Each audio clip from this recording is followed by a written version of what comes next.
Hello friends, आज हम लोग कूटज निबंध के उद्देश्य के बारे में जानेंगे। और ये जो कूटज निबंध आचार्य हजारी प्रसाद द्विवेदी जी द्वारा एक ललित निबंध है। इस कूटज निबंध के माध्यम से जो कवि हैं यानी आचार्य हजारी प्रसाद द्विवेदी जी, वो क्या हमें संदेश देना चाहते हैं, जिसको हम लोग आज जानेंगे। तो निबंध जो कूटज है, उस कूटज के जो कवि है द्विवेदी जी, उनका मानना था कि समष्टि का जो स्वार्थ है यानी लोक कल्याण, ही सबसे बड़ी शक्ति है। उन्होंने अपने उपन्यासों में भी इसी की स्थापना की, लोक कल्याण की बात। ठीक, उनकी स्पष्ट और महत्वपूर्ण मान्यता है कि अपने आप को दलित द्राक्षा की तरह निचोड़कर जब तक सर्व के लिए न्यौछावर न कर दिया जाता, तब तक स्वार्थ खंड सत्य है। यानी अपने आप को दलित द्राक्षा की तरह निचोड़कर जब तक सर्व के लिए यानी सब कोई के लिए न्यौछावर न कर दिया जाता, तब तक स्वार्थ खंड सत्य है। तब तक आपका जो स्वार्थ है वो सत्य, तभी जाकर सत्य होगा। वह मोह को बढ़ावा देता है, तृष्णा को उत्पन्न करता है और मनुष्य को दयनीय कृपण बना देता है। कहने का तात्पर्य है कि समष्टि और सर्व के प्रति अपने आप को न्यौछावर कर देना ही पूरी तरह से सत्य होता है। अगर आप अपने आप को सर्व के लिए अगर पूरी तरह से आप न्यौछावर कर देते हैं, तभी आप एक तरह से सत्य हैं। अपने इसी वैचारिक उद्देश्य की पूर्ति के लिए द्विवेदी जी कूटज को सामने रखते हैं। केवल जीना या स्वार्थ के लिए जीना सत्य नहीं है। स्वार्थ के कारण ही झुकना पड़ता है, भय का शिकार होना पड़ता है। यानी आचार्य हजारी प्रसाद द्विवेदी का मानना है कि केवल जीना या स्वार्थ के लिए जीना सत्य नहीं होता है। स्वार्थ के कारण ही झुकना पड़ता है, भय का शिकार भी होना पड़ता है और खुशामद करना भी पड़ता है, यहाँ तक कि ढोंग भी करना भी पड़ता है और विभिन्न प्रकार के अशोभनीय एवं निंदनीय कर्म करने पड़ते हैं। किसके कारण? ये स्वार्थ के कारण।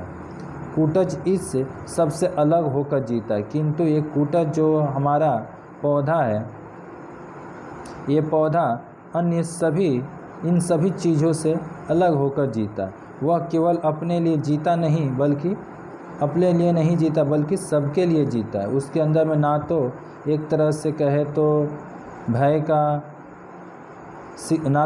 शिकार पड़ता है, ना किसी की खुशामद करता है, ना ही ढोंग करता है, क्योंकि उसके अंदर में तो स्वार्थ है नहीं और वह दूसरों के लिए जीता है। वह केवल अपने लिए नहीं जीता, सबके लिए जीता है। वह सुख दुख, प्रिय अप्रिय सबको आनंद के साथ ग्रहण करता है। यदि कूटज की इन विशेषताओं को हम अपने अंदर उतार लें, अगर यहाँ आचार्य हजारी प्रसाद द्विवेदी जी कहते हैं कि जिस तरह कूटज की ये विशेषताएं हैं, और इन विशेषताओं को अगर व्यक्ति अपने अंदर अगर उतार ले, तो यह संसारिक जीवन आनंद और प्रेम से भर जाएगा। ये जो संसारिक जीवन है, ये आनंद और प्रेम से भर जाए, यही संदेश देना कूटज का उद्देश्य। यानी ये जो कूटज वृक्ष है, ये वृक्ष के माध्यम से आचार्य हजारी प्रसाद यही संदेश देना चाहते हैं हमें कि हम लोग को भी कूटज के जैसा ही एक तरह से कहे तो गुण को अपनाना चाहिए। जीवन को जीवनी शक्ति प्रदान करना और निस्वार्थ होकर समाज के लिए निःशेष हो जाना, यही कूटज का एक मुख्य उद्देश्य है, एक लक्ष्य है।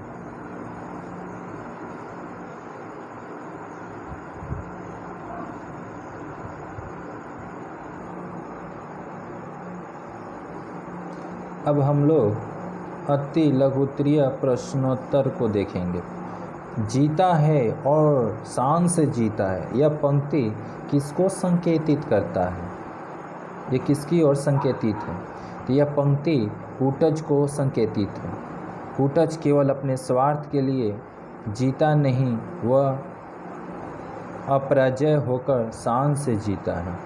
शोभा निकेतन किसे कहा गया है और किसने ऐसा कहा है?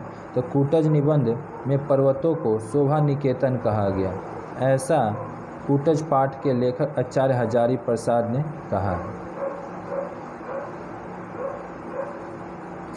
आप सभी ये छोटे कुछ लघु उत्तरीय प्रश्न हैं, इनको आप सभी अपने कॉपी में उतार कर इसे आप अध्ययन के लिए उपयोग कर सकते हैं।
हिंदी भाषा भाषी छात्र छात्राओं के लिए एक छोटा सा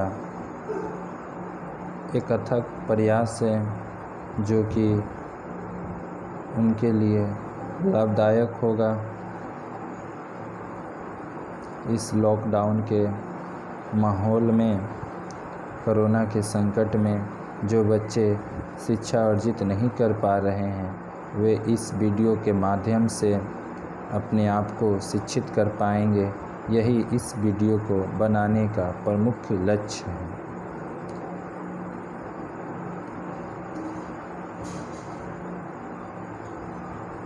आप सभी का धन्यवाद जो आपने इस वीडियो को अभी तक सुना और हमें अपना सपोर्ट प्रदान कर रहे हैं। नमस्कार। ये वीडियो कैसा लगा अपना सुझाव कमेंट में ज़रूर लिखें ताकि आपके सुझाव के अनुरूप ही हम वीडियो आपको प्रदान कर सकें। धन्यवाद।